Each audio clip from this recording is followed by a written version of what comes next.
भारत में संसद के भीतर आज एक रिकॉर्ड कायम हुआ है। भारत की पहली full fledged female finance minister Nirmala Sitharaman ने संसद में आज लगातार 7वीं बार बजट पेश किया है। यह इसलिए संसद के इतिहास में एक रिकॉर्ड की तरह दर्ज हो गया है, क्योंकि इससे पहले लगातार किसी भी फाइनेंस मिनिस्टर ने संसद में 7 बार बजट नहीं पेश किया था। इससे पहले यह रिकॉर्ड पूर्व प्रधानमंत्री और वित्त मंत्री रहे मोरारजी देसाई के नाम था, जिन्होंने 1959 से लेकर 1964 तक लगातार 6 बार बजट पेश किया था। हालांकि इनमें से 5 बार लगातार फुल बजट पेश किया गया था और छठी बार मोरारजी देसाई ने इंटरिम बजट पेश किया था। लगातार 7 बार जो बजट निर्मला सीतारमण ने पेश किए हैं, उनमें छठा इंटरिम बजट उन्होंने भी इसी साल फरवरी में चुनावों से ठीक पहले पेश किया था। बजट पेश करने की शुरुआत करते हुए निर्मला सीतारमण ने सदन में कहा, Honorable Speaker, I present the budget for 24-25. Introduction. The people of India have reposed their faith in the government led by Honorable Prime Minister Shri Narendra Modi and re-elected it for a historic third term under his leadership.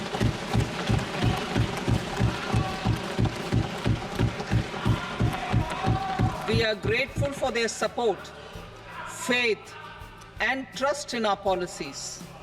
We are determined to ensure that all Indians, regardless of religion, caste, gender, and age, make substantial progress in realizing their life goals and aspirations. एक नया record बनाने के अलावा आज संसद में पेश हुए बजट में फाइनेंस मिनिस्टर निर्मला सीतारमण ने आपकी जेब का कितना ख्याल रखा है, यही समझेंगे आज के इस बजट एक्सप्लेनर वीडियो में। बजट का जिक्र आते ही नौकरी पेशा मिडिल क्लास की पहली नजर पड़ती है डायरेक्ट टैक्स के अरेंजमेंट पर। तो इस बजट को समझने की शुरुआत करते हैं यहीं से। भारत सरकार न्यू टैक्स रिजीम को प्रमोट करना चाहती है और इसके लिए इस बजट में उसने न्यू टैक्स रिजीम को चुनने वालों के लिए स्टैंडर्ड डिडक्शन को 50,000 रुपए से बढ़ाकर 75,000 कर दिया है। पुरानी टैक्स रिजीम में कोई बदलाव नहीं किया गया है। तो चलिए जानते हैं कैसा है न्यू टैक्स रिजीम में रिवाइज्ड टैक्स स्लैब। 3 लाख रुपए तक की इनकम वालों के लिए कोई टैक्स नहीं। 3 से 7 लाख रुपए तक 5% टैक्स, 7 से 10 लाख रुपए तक 10% टैक्स, 10 से 12 लाख रुपए तक 15% टैक्स, 12 से 15 लाख रुपए तक 20% टैक्स, 15 लाख से अधिक की इनकम वालों के लिए 30% टैक्स। अब दूसरी चीज जिसकी बजट के दौरान सबसे ज्यादा चर्चा होती है, वो ये है कि कौन सी चीजें सस्ती हुई हैं और कौन सी चीजों के दाम बढ़ने वाले हैं। जीएसटी के लागू हो जाने के बाद से बजट में महज कस्टम और एक्साइज ड्यूटी बढ़ाई जाती है या घटाई जाती है। इसका असर चीजों की कीमतों पर पड़ता है। इस बार सरकार ने रफली 7 चीजों पर कस्टम ड्यूटी घटा दी है और 2 चीजों पर ड्यूटी बढ़ाई है। इसका असर इन चीजों से जुड़े प्रोडक्ट्स पर पड़ेगा।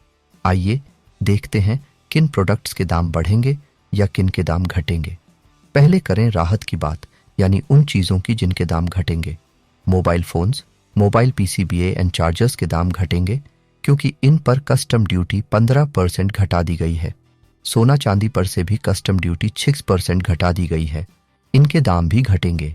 कैंसर के इलाज की 3 दवाओं पर से कस्टम ड्यूटी हटा दी गई है, उनके दाम भी घट जाएंगे। क्रिटिकल मिनरल्स जैसे कॉपर, लिथियम, निकल और कोबाल्ट पर से भी कस्टम ड्यूटी हटा दी गई है, इससे उनके दाम भी घट जाने हैं। ब्रूड स्टॉक्स, श्रिम्प्स और फिश फीड में भी बेसिक कस्टम ड्यूटी 5% कम हो गई है। इन प्रोडक्ट्स के भी दाम कम होंगे। सोलर पैनल्स, सोलर सेल्स और इलेक्ट्रिक व्हीकल्स की मैन्युफैक्चरिंग में इस्तेमाल होने वाली कई चीज़ों पर पहले से ही कस्टम ड्यूटी पर छूट थी। अब छूट वाली चीज़ों की उस लिस्ट में कई और चीज़ें जोड़ दी गई हैं। उन चीज़ों के दाम भी घट जाएंगे। अब जानते हैं उन चीज़ों के बारे में जिनके दाम बढ़ रहे हैं। ऐसे इक्विटी इन्वेस्टमेंट्स पर टैक्स को 15% से बढ़ाकर 20% कर दिया गया है, जिन्हें 1 साल से कम समय के लिए रखा जाता है। इसके अलावा ऐसे शेयर्स पर टैक्स को 10% से बढ़ाकर 12.5% कर दिया गया है, जिन्हें 12 महीने से ज्यादा समय के लिए रखा जाता है।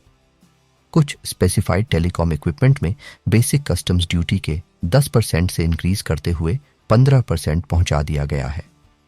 अमोनियम नाइट्रेट में भी कस्टम्स ड्यूटी 10% रेज हुई है।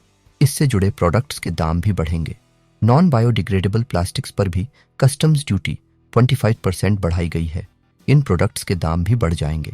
अब बारी आती है कि रोजगार के लिए इस बजट में क्या अरेंजमेंट्स हैं। बजट के मुताबिक केंद्र सरकार की ओर से 5 साल में 20 लाख युवाओं को ट्रेनिंग दी जाएगी। भारतीय संस्थानों में पढ़ाई के लिए 10 लाख रुपए तक का एजुकेशन लोन देने का ऐलान किया गया है। स्किल्स ट्रेनिंग और दूसरी अपॉर्चुनिटीज के लिए 5 सालों में 2 लाख करोड़ खर्च किए जाने का दावा है। कहा गया है कि इससे 4.1 करोड़ युवाओं का फायदा होगा। ईपीएफओ में रजिस्टर्ड फर्स्ट टाइम एम्प्लॉयज को 3 किस्तों में 15,000 रुपए तक दिए जाएंगे। इससे 2 करोड़ लोगों को लाभ पहुंचेगा। अगले 5 सालों में 1000 ITI को हाईटेक किया जाएगा। 5 साल में टॉप कंपनियों में 1 करोड़ युवाओं को स्किल्स ट्रेनिंग दी जाएगी। 12 महीने के लिए 5,000 रुपए की प्रधानमंत्री इंटर्नशिप भी देने का दावा है। बजट की और कुछ खास बातों पर गौर करें तो 2.66 लाख करोड़ रुपए ग्रामीण क्षेत्रों के विकास के लिए रखे गए हैं। कृषि क्षेत्र के लिए 1.62 लाख करोड़ रुपए के बजट की घोषणा हुई है। वहीं 5 राज्यों में जन समर्थन आधारित किसान